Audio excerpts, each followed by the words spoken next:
अस्सलाम वालेकुम स्टूडेंट्स। आज हम क्लास 6 मैथ और इसके एक्सरसाइज 7.1 को कंप्लीट सॉल्व करेंगे।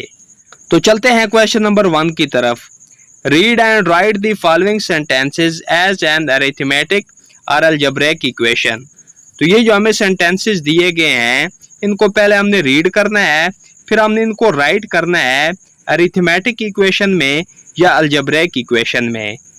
तो सबसे पहले हमें ये पता होना चाहिए कि अरिथमेटिक इक्वेशन और अलजेब्रिक इक्वेशन में क्या फर्क है।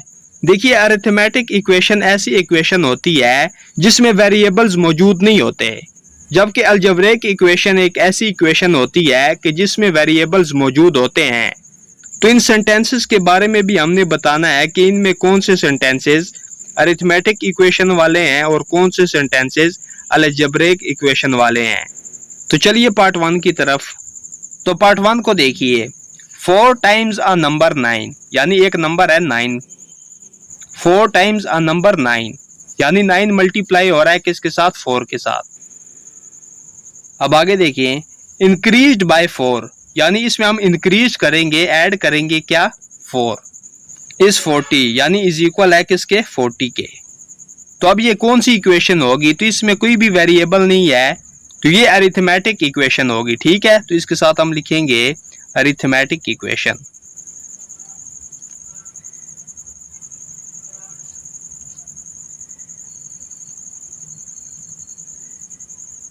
अच्छा, बुक एंड पे जो आंसर दिए गए हैं उसमें सिर्फ ये आंसर दिया गया है। ठीक है, तो साथ में अरिथमेटिक इक्वेशन नहीं लिखा गया, तो मैंने आपकी आसानी के लिए साथ में मेंशन भी कर दिया। अब आगे पार्ट 2 को देखें। ट्वाइस अ नंबर 4, तो ट्वाइस से क्या मुराद होता है? यानी वो नंबर 2 के साथ मल्टीप्लाई हो रहा है। ओके, तो हम लिखेंगे 2। तो ट्वाइस अ नंबर 4, तो यानी 2 मल्टीप्लाई हो रहा है किसके साथ? 4 के साथ। डिक्रीज्ड बाय 2, तो इसे हम कम करेंगे 2 को। ठीक है, यानी माइनस कर देंगे 2। इज 6, तो इक्वल किसके होगा? 6 के। तो ये हमारे पास कौन सी इक्वेशन बन रही है? तो इसमें भी कोई वेरिएबल यूज नहीं हुआ, तो ये भी हमारी अरिथमेटिक इक्वेशन ही होगी। तो इसके साथ भी हम लिखेंगे अरिथमेटिक इक्वेशन।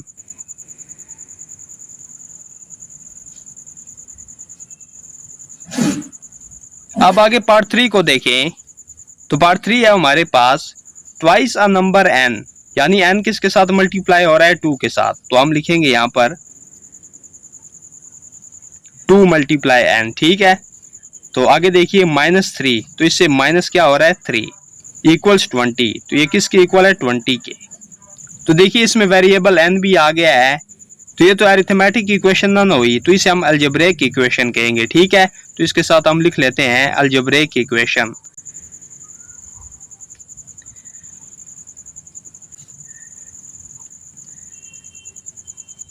अब आगे पार्ट 4 को देख लें। तो पार्ट 4 है हाफ अ नंबर x, यानी x का हाफ। तो किसी भी नंबर को हाफ करने के लिए हम क्या करते हैं? उस नंबर को हम डिवाइड कर देते हैं 2 पर। ठीक है, तो वो उसका हाफ हो जाता है। अब आगे देखिए इंक्रीज्ड बाय 6, और इसमें हम मजीद बढ़ा देंगे क्या? 6 इक्वल्स 22, तो ये किसके इक्वल होगा? 22 के। अब देखिए इसमें भी वेरिएबल आ गया है, तो ये भी अलजेब्रिक इक्वेशन होगी। ठीक है, तो यहां पर हम लिखेंगे अलजेब्रिक इक्वेशन।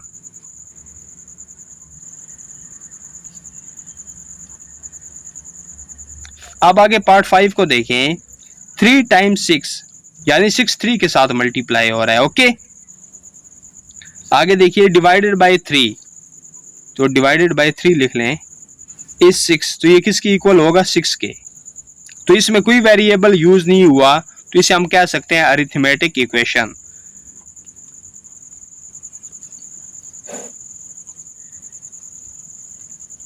अब आगे पार्ट 6 को देखें, जो कि लास्ट पार्ट है। अ नंबर इंक्रीज्ड बाय 7, तो एक नंबर है जिसमें इंक्रीज किया गया 7 को, तो वो नंबर हमें नहीं दिया गया, तो उसको हम लेट कर लेते हैं x। ठीक है, अ नंबर इंक्रीज्ड बाय 7, और इसमें इंक्रीज किया गया किसको? 7 को, यानी ऐड किया गया 7। ठीक है, इस 14, तो ये किसके इक्वल है? 14 के। तो ये हमारे पास कौन सी इक्वेशन होगी? देखिए इसमें वेरिएबल यूज हुआ है, तो ये हमारे पास अलजेब्रिक इक्वेशन होगी। ठीक है, तो इसके साथ आप लिख लें अलजेब्रिक इक्वेशन।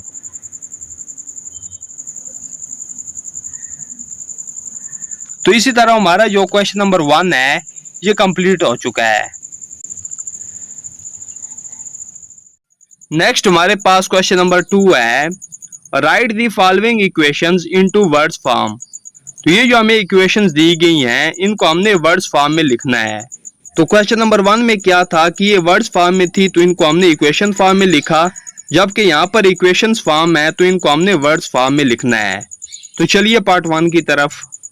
तो पार्ट 1 है 3 × 6 - 4 = 14।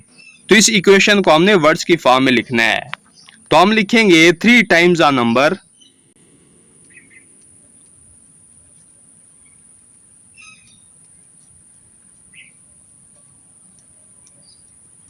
6 - 4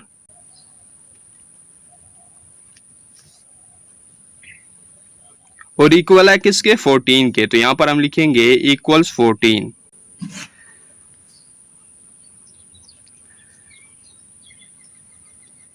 तो इस इक्वेशन को हमने वर्ड्स फॉर्म में कैसे लिखा देखिए, 3 टाइम्स अ नंबर 6, ठीक है, -4 इज इक्वल किसके है, 14 के। तो इस तरह इस इक्वेशन को हमने वर्ड्स फॉर्म में लिख लिया। अब आगे पार्ट 2 को देखें, 3n + 4 = 10। तो इसको वर्ड्स फॉर्म में हम लिखेंगे 3 टाइम्स अ नंबर n,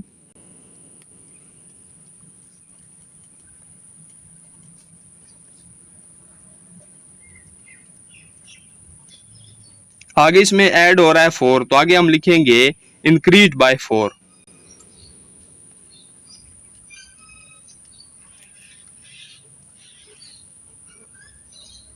और इक्वल किसके है, 10 के। तो यहां पर हम लिखेंगे इक्वल्स 10। तो ये इस इक्वेशन की वर्ड्स फॉर्म आ गई, ठीक है। अब आगे पार्ट 3 को देख लें, 4 × 6 / 6 = 4।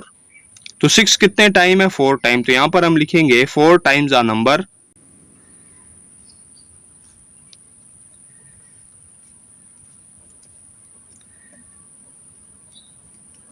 6, ठीक है, 4 times a number 6 divided by 6।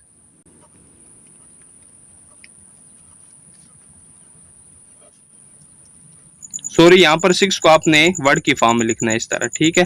आगे क्या है, डिवाइडेड बाय 6, ठीक है, और इक्वल किसके है, 4 के। तो यहां पर हम लिखेंगे इक्वल्स 4। तो दोबारा मैं आपको रीड कर देता हूं, 4 टाइम्स अ नंबर 6, ठीक है, डिवाइडेड बाय 6 और इक्वल किसके है, 4 के। अब आगे पार्ट 4 को देखें जो कि लास्ट पार्ट है, 6x - 3 = 15। तो x कितने टाइम है, 6 टाइम। तो यहां पर हम लिखेंगे 6 टाइम्स अ नंबर,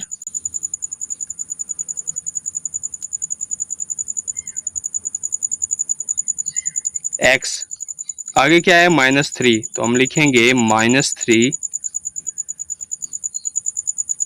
और इक्वल किसके, 15 के। तो लिखेंगे इक्वल्स 15। तो इस इक्वेशन को हमने वर्ड्स फॉर्म में लिख लिया, ठीक है। तो इसी के साथ हमारा जो क्वेश्चन नंबर 2 है ये भी कंप्लीट हो चुका है।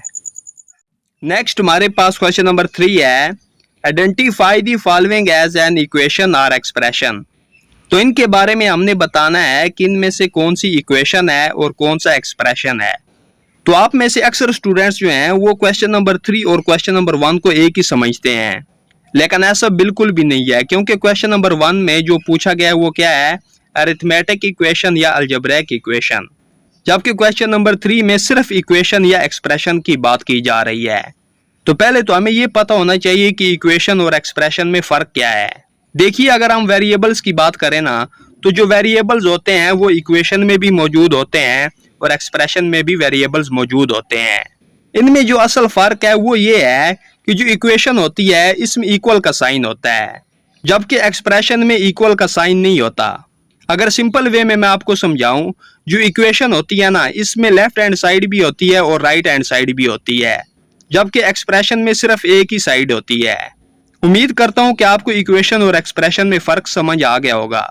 अब चलिए इनके बारे में हम बताते हैं कि कौन से इनमें से इक्वेशन है और कौन सा इनमें से एक्सप्रेशन है। तो चलिए पार्ट 1 की तरफ। तो पार्ट 1 है 4x + 2। तो इसमें इक्वल का साइन नहीं है, ठीक है, तो ये क्या होगा, एक्सप्रेशन होगा। तो इसके सामने हम लिखेंगे एक्सप्रेशन।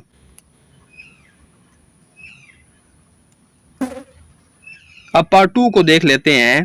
2m + 5 + 3n। अब इसमें भी सिर्फ एक ही साइड है, इसमें इक्वल का साइन नहीं है, तो ये भी एक्सप्रेशन ही कहलाएगा, ठीक है। तो यहां पर हम लिख लेते हैं एक्सप्रेशन। अब आगे पार्ट 3 को देखें। 3p + 2 = 8। अब देखिए इसमें इक्वल का साइन आ गया है, यानी इसमें लेफ्ट हैंड साइड भी है और राइट हैंड साइड भी है, तो इसे हम इक्वेशन कहेंगे। तो इसके सामने हम लिखेंगे इक्वेशन। अब आगे पार्ट 4 को देखें। 7s - 5। तो इसमें इक्वल का साइन नहीं है, तो ये क्या होगा, एक्सप्रेशन होगा। तो इसके सामने हम लिखेंगे एक्सप्रेशन। अब आगे पार्ट 5 को देखें। 26x + 2 = 54। अब इसमें इक्वल का साइन आ गया है, तो क्या मतलब है इसका कि ये इक्वेशन है, तो इसके सामने हम लिखेंगे इक्वेशन। अब आगे पार्ट 6 को देखें।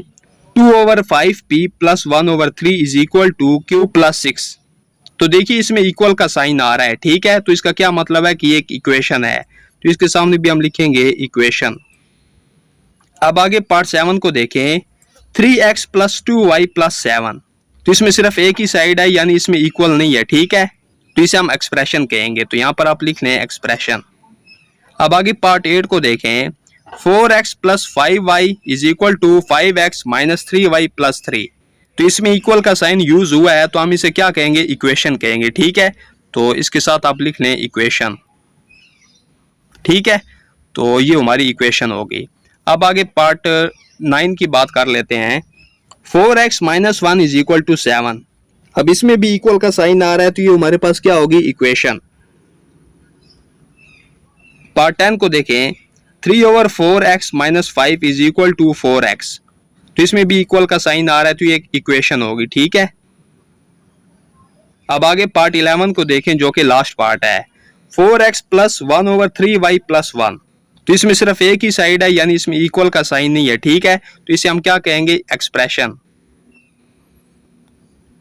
तो इसी के साथ हमारा जो क्वेश्चन नंबर 3 है ये कंप्लीट हो चुका है, और इसी के साथ हमारी एक्सरसाइज 7.1 भी कंप्लीट हो चुकी है। अगर एक्सरसाइज के दौरान कोई भी क्वेश्चन, कोई भी उसका पार्ट आपको समझ ना आया हो, तो आप मुझे कमेंट करके लाजमी पूछिएगा। वीडियो पसंद आने पर इसको लाइक जरूर करें और अपने दोस्तों में शेयर कर दें। अल्लाह हाफिज।